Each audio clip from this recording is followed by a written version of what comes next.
Salmo 127. Esse texto diz o seguinte: se o Senhor não edificar a casa, em vão trabalham os que a edificam. Se o Senhor não guardar a cidade, em vão vigia a sentinela. Inútil vos será levantar de madrugada, repousar tarde, comer o pão que penosamente granjeastes. Aos seus amados ele o dá enquanto dormem. Herança do Senhor são os filhos, o fruto do ventre, seu galardão. Como flecha nas mãos do guerreiro, assim os filhos da mocidade. Feliz o homem que enche deles a sua aljava, não será envergonhado quando pleitear com os inimigos à porta. Sabido de todos vocês que o maior livro da Bíblia é o livro de Salmos. Salmos não foi escrito por um só autor, um só escritor. É uma coletânea de poemas, de 150 poemas, que foi escrito num longo período de aproximadamente 1000 anos. De tal maneira que nós temos salmos de Moisés, que viveu 1500 anos antes de Cristo, como o Salmo 90, e temos salmos pós-cativeiro babilônico, como o Salmo 126, que ocorreu no 5º século antes de Cristo. Temos muitos autores, o principal deles é Davi, Asaf, os filhos de Coré, e este salmo propriamente dito foi escrito por Salomão. Ele também faz parte de um outro bloco de salmos, que nós chamamos salmos de romagem.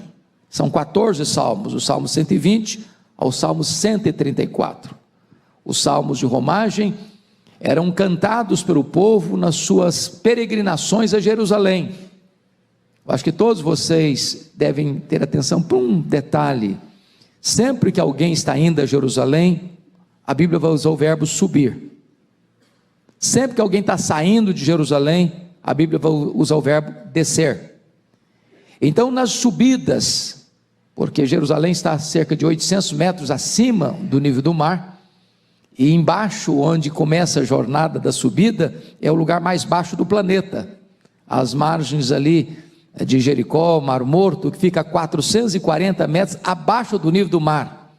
Então é uma grande escalada, é uma grande subida, e as caravanas iam cantando, subindo e cantando os salmos de romagem. Este é um salmo de romagem, escrito por Salomão. O assunto básico desse salmo é família, aliás, ele é um salmo como que um irmão gêmeo, o 128, e esses dois salmos retratam para nós as 4 fases principais da família. A primeira fase principal é o casamento, a segunda fase é a fase da chegada dos filhos, é o Salmo 127. O 128 mostra a terceira fase, os filhos agora adultos, grandes, e a família reunida ao redor da mesa, desfrutando das bênçãos que Deus derramou sobre essa família. E a quarta fase da família está lá no final do 128, que é a chegada dos netos. Essa é a jornada de quase todos nós, louvado seja Deus. Casamento, os filhos chegam, os filhos crescem, os filhos saem de casa, eles se casam, eles constituem família, e a prole prossegue, e a bênção de Deus de geração em geração, sendo o nosso Deus o Deus de geração em geração. Ele é o Deus dos nossos pais, Ele é o Deus da nossa vida, Ele é o Deus dos nossos filhos, Ele é o Deus dos nossos netos, Ele é o Deus de geração em geração. Aqui eu queria então me deter com vocês sobre alguns pontos muito importantes. Primeiro, veja comigo o verso 1, ele está tratando do casamento. Se o Senhor não edificar a casa, em vão trabalham os que edificam. Se o Senhor não guardar a cidade, em vão vigia a sentinela. Bom, esse é um ponto importante para os rapazes, para as moças, para os meninos e meninas, ou para aqueles que já são adultos, mas ainda não tomaram a decisão de casar e pretendem casar. Hoje a nossa geração está muito preocupada com coisas. Tem que ter apartamento, tem que ter carro, tem que ter um bom emprego, tem que ter um bom salário, e não se imagina nunca casar antes de ter essas coisas. Se eu perguntar para o pastor Ivan, o que ele tinha quando você casou, pastor? Sonho no coração. Tinha e eu nos casamos apenas com sonhos, com coisas materiais, nada. E sobrevivemos. O Orival sobreviveu também. Acho que muitos aqui sobreviveram. Sabe por quê? O fundamento de um casamento não são coisas. Ninguém garante um casamento feliz porque conseguiu o apartamento, conseguiu o carro, conseguiu um bom salário, e agora sim, agora eu posso casar. O texto está dizendo o seguinte: se o Senhor não edificar a casa, o pilar do casamento é o próprio Deus, o fundamento do casamento é o próprio Deus. Se não construirmos a nossa casa sobre a rocha, e a rocha é Cristo, quando vem a tempestade, cai a chuva no telhado, sopra o vento na parede, e batem os rios nos alicerces, essa casa cai. Se o Senhor não edificar a casa. Então, a primeira coisa que um rapaz, uma moça deve pensar antes de casar é o seguinte: nós estamos formando um lar firmado em Deus. Esse cordão tem que ser de 3 dobras, porque esse cordão não se rompe facilmente. Deus tem que estar nesse negócio, não com apenas um mero figurante. Ele é o centro, ele é o eixo, ele é a base, ele é o alicerce, ele é edificador, é o construtor, é o idealizador, é o protetor. De tal forma que a maior necessidade de um casamento não é de coisas, é de Deus. Agora notem, o texto não está dizendo, quer dizer que Deus vai edificar, então eu vou cruzar os braços. Deus vai fazer tudo, então eu vou ser um mero espectador, eu não vou fazer nada, deixa Deus trabalhar. Não é isso que o texto está dizendo. O que o texto está dizendo é o seguinte: se o Senhor não edificar a casa, em vão trabalham os que edificam, porque você precisa trabalhar para edificar a sua casa. Tem que ter investimento, tem que ter decisão, tem que ter propósito, tem que ter esforço. Agora, Deus não honra a preguiça, Deus honra o trabalho. Quando você entende que Deus é o fundamento, e você constrói sobre ele, quem está edificando é ele, mas você é cooperador dele nessa construção. O marido é o construtor, a mulher é a construtora, os dois unidos vão construir essa família para a glória de Deus, são os cooperadores dele. Vejam vocês no verso 1b, a ideia agora, não apenas de uma casa, mas de uma cidade. Se o Senhor não guardar a cidade, em vão vigia a sentinela. O que é uma cidade? Cidade é um conjunto de casas, cidade é um conjunto de famílias. Assim como Deus guarda, protege, abençoa o particular, a casa, a família nuclear, o marido, a esposa e a sua prole, de igual forma, estendendo o círculo, Deus abençoa e protege e guarda a cidade. Esse é o grande drama da sociedade contemporânea, que não quer saber de Deus. E o texto está nos informando uma verdade: se o Senhor não guardar a cidade, em vão vigia a sentinela. Essa é a primeira verdade que o texto está falando sobre a questão do casamento.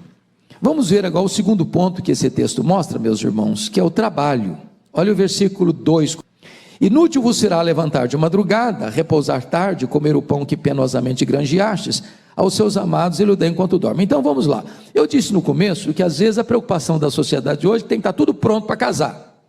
Isso é um extremo, mas tem um outro extremo, é a pessoa que casa também sem querer trabalhar. O cara sonha com arranha-céu e constrói um galinheiro, ele mora nas nuvens, mas não tem um pé no chão, ele vende sonhos, ele vende ilusões. Então preste atenção, menina, cuidado com o que você está namorando. Às vezes o cara tem muitos sonhos, muitos projetos, mas está só no campo das ideias, é meio platônico o negócio. Não tem que trabalhar, casou, tem que pensar em sustentar a casa. E é nesse sentido que o texto está dizendo que tem 2 tipos de trabalhadores. Qual o primeiro tipo de trabalhador? É o trabalhador ansioso, é o cara que trabalha desesperadamente, é o cara que trabalha pensando que o trabalho é o fim último da vida, e a única coisa que ele vê na frente dele é cifra. Ele quer ganhar dinheiro, ele quer crescer na vida, ele quer amontoar um patrimônio, ou granjear um patrimônio, e ele passa por cima de qualquer coisa, de relacionamento, de casamento, de esposa, de filhos, de amigos, até de igreja, porque ele só vê uma coisa na vida: é o sucesso profissional, é o sucesso financeiro. É um problema, porque essa pessoa fez do dinheiro um ídolo, e a Bíblia só chama 2 de senhores, é Deus e Mamon. A Bíblia não chama o diabo de senhor, A Bíblia não chamava, lá na época do primeiro século, César de senhor. Mas Jesus disse: ninguém pode servir a dois senhores, a Deus e as riquezas. Portanto, o problema não é o dinheiro. Não é pecado ganhar dinheiro, não é pecado ter dinheiro, não é pecado ser rico. Aliás, é uma bênção. Uma bênção. O problema não é ter dinheiro, o problema é o dinheiro nos ter. Não é possuir dinheiro, é o dinheiro nos possuir. Não é ter dinheiro no banco, é entronizar o dinheiro no coração. Agora vejam vocês que há um outro tipo de trabalhador. Notem o versículo 2: inútil vos será levantar de madrugada, repousar tarde, comer o pão que penosamente granjeaste, aos seus amados ele o dá enquanto dormem. Ou seja, você vai trabalhar, você vai fazer o seu melhor, você vai se empenhar, mas você vai entender uma coisa: a bênção vem de Deus. Quem dá prosperidade é Deus. Quem fortalece as nossas mãos para adquirirmos riquezas é Deus. Riquezas e glórias vêm das mãos de Deus. Então confie em Deus, para que Deus dirija a sua vida financeira. Porque o retrato do verso 2, irmãos, é de uma pessoa que não vive, olha aí. Primeiro, ela levanta de madrugada. Isso não é muito estranho para paulistano, né? Ela vai repousar à tarde. Ela sai de madrugada, é de noite ainda. Quando ela volta, já é tarde da noite. E ela come o pão penosamente, ou seja, ela não tem tempo nem para comer, ela engole a comida. Pensando em quê? Em ter mais, em ter mais, em ter mais, em ter mais, em ter mais, em ter mais. Esquece de uma coisa: aos seus amados, Deus o dá enquanto dormem. Você está dormindo e a terra está produzindo, você está dormindo e Deus está gerando riquezas. E os seus olhos em Deus, porque dele vem o sustento. Essa é a ideia que o texto está nos trazendo aqui. Entenda uma coisa: de onde vem seu sustento? É da provisão ou é do provedor? Aos seus amados, Deus o dá. Quem dá é Deus. Você trabalha, mas quem dá é Deus. A provisão vem de Deus. Ele é o doador, ele é o abençoador. Então nós tratamos de duas coisas aqui: primeiro, casamento; segundo, trabalho. Bom, um casal se casa, trabalha e tem um propósito. Qual o propósito? Ter filhos. Aí é um outro problema na nossa geração, porque tem muitos casais, irmãos, hoje, pasmem vocês, casais crentes, que não querem ter filhos. Aliás, pasmem mais vocês, tem casais hoje que querem registrar, serem pais do pet. E notem vocês, em Provérbios diz que nós devemos cuidar dos nossos animais domésticos. O justo cuida. Se você escolheu ter um cachorrinho em casa, um gatinho em casa, ou qualquer tipo de animal, trate bem, mas não misture as coisas. Animal é animal. Você não relaciona com o animal, você não dorme com o animal, você não beija animal. Estava falando, Ivan, há poucos dias, passei um susto. Eu estava numa viagem, portão de embarque, e aí senta-se um casal, aliás, muito bonitos, rapaz e moça muito bonitos, com um cachorro grande, a coleira. E aí eu estou observando a cena. Daqui a pouquinho o rapaz disse assim: fica aí, eu vou lá comprar uma Coca-Cola. E quando o rapaz saiu para comprar a Coca-Cola, a moça deu um beijo na boca do cachorro. Mas pensa num beijo cinematográfico. Falei, meu Deus, endoidou. Há poucos dias um colega meu disse que ele estava fazendo uma cerimônia de casamento. Estou falando de dois crentes. A daminha que entrou com a aliança garbosamente foi a cachorrinha. Eu disse recentemente aqui que um dia uma mulher me ligou, uma pergunta, e perguntou assim: pastor, eu quero saber, no telefonema, quero saber se a minha cachorrinha vai para o céu. E eu tomei um susto com a pergunta, fiquei meio zonzo, estou tentando elaborar uma resposta, e ela já adiantou, porque se ela não for, também não quero ir. Falei, bom, é problema da senhora, não vou entrar nessa discussão. Então tem muita gente hoje, não, filho, dá trabalho, e o meu cachorrinho, eu posso chegar a qualquer hora, se eu sair 10 vezes, 10 vezes eu chegar, faz festa, toda vez que eu chegar. Isso é verdade. Mas cachorrinho não substitui filho, não. Cachorrinho não vai manter o legado da sua família, não. Não vai perpetuar a sua prole, não. Então, a não ser que tenha exceções e as exceções a Bíblia trata com muito respeito, o casal que se casa precisa e deve desejar ter filhos, natural. E como é que a Bíblia trata os filhos? Vamos ver aí versículo 3? Primeiro, os filhos são herança do Senhor. Herança do Senhor são os filhos. Herança é uma coisa que você recebe sem ter trabalhado. Deixa eu dizer uma coisa linda para você. Os nossos filhos são confiados a nós por Deus como herança para ser protegida e cultivada. O que o texto quer nos mostrar é que você e eu não devemos olhar para filho como um peso. Filho não é peso, filho é privilégio, filho é bênção, filho é herança. Aliás, há um texto da Bíblia que me marca muito, está lá em Gênesis 33, versículo 5, quando o Jacó encontra com o irmão dele Esaú. Dá uma situação de conflito, de medo, de precaução, porque quando Jacó saiu de casa, 20 anos antes, o irmão dele queria matá-lo, e agora o irmão dele está vindo ao encontro dele com muitos homens, e o Jacó é um cara pacífico, não é um cara de briga, e aí Deus mudou a vida do Jacó no Val do Jaboque, e aquilo que poderia ser uma guerra é uma reconciliação. Aí o Esaú pergunta daquela prole que está acompanhando o Jacó. A resposta de Jacó foi: esses são os filhos com que Deus agraciou a teu servo. Olha para os seus meninos, para as suas meninas, para os seus filhos e diga: esses são os filhos que Deus me agraciou.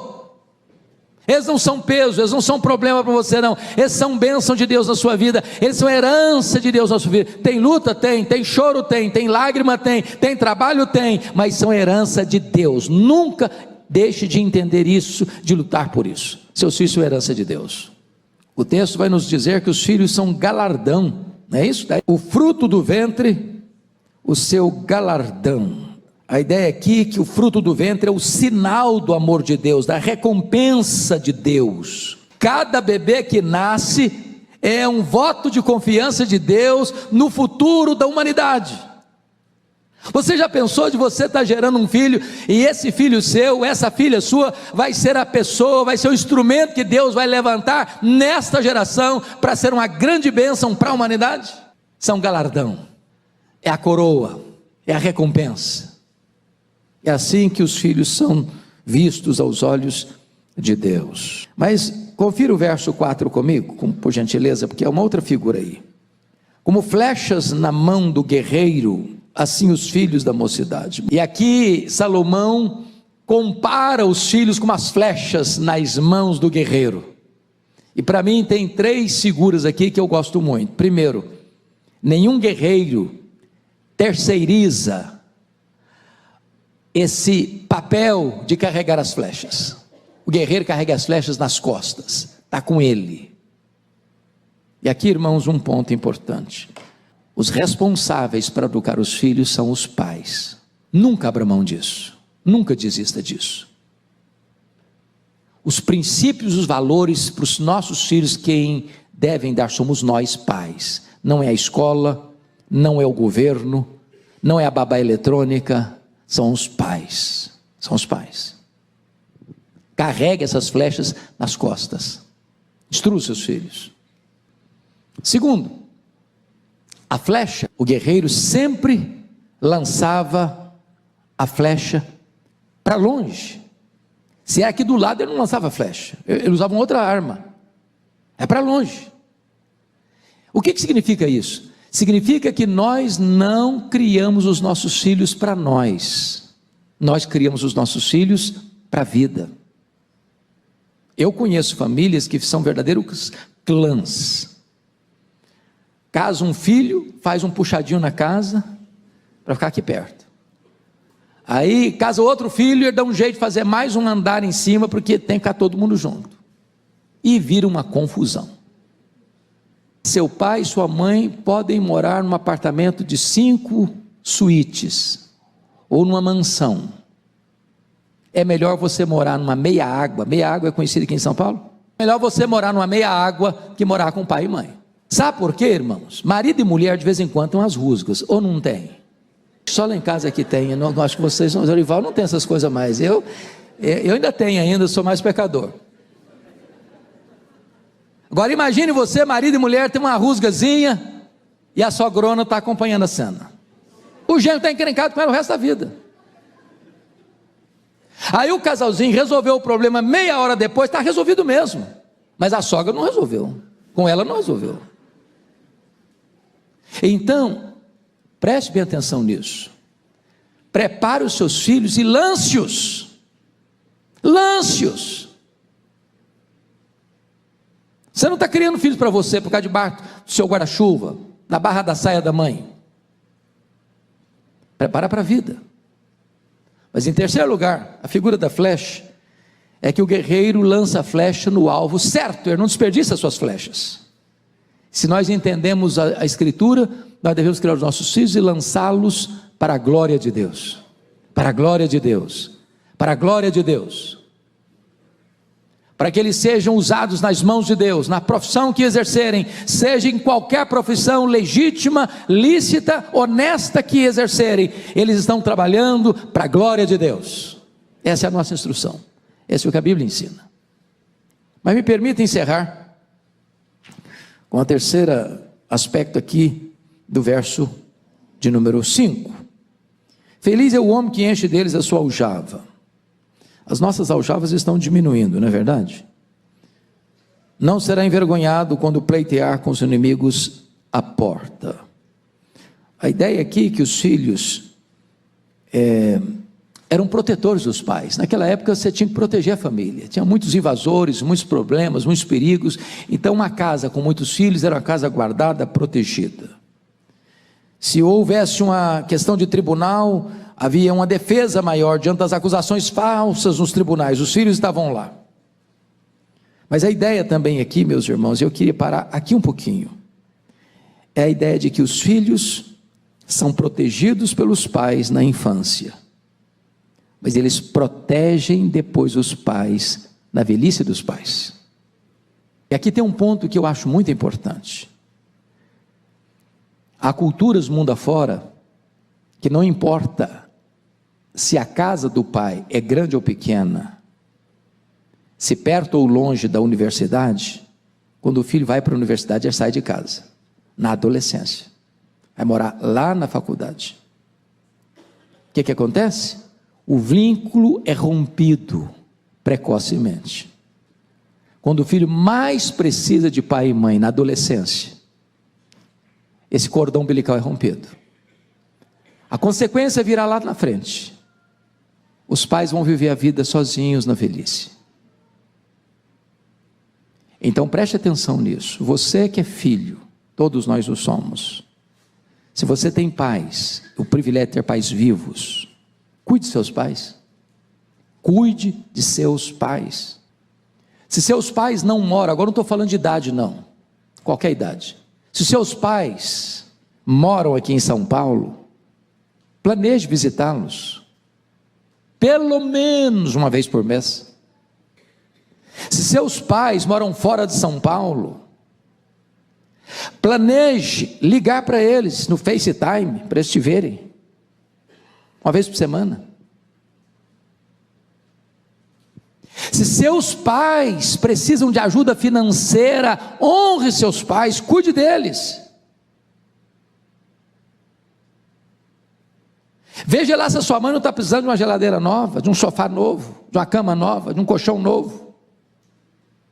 Porque se honrar pai e mãe. Tem filho que vive no fausto, e os pais estão vivendo uma magrela, depois de fazerem todo o investimento na vida deles. Tem filhos que preferem botar o pai ou a mãe num asilo e esquecer, achando que só pagando o cheque no final do mês está resolvido o problema. Nós temos carências que dinheiro não paga. Dinheiro não te dá um abraço, dinheiro não te dá um beijo.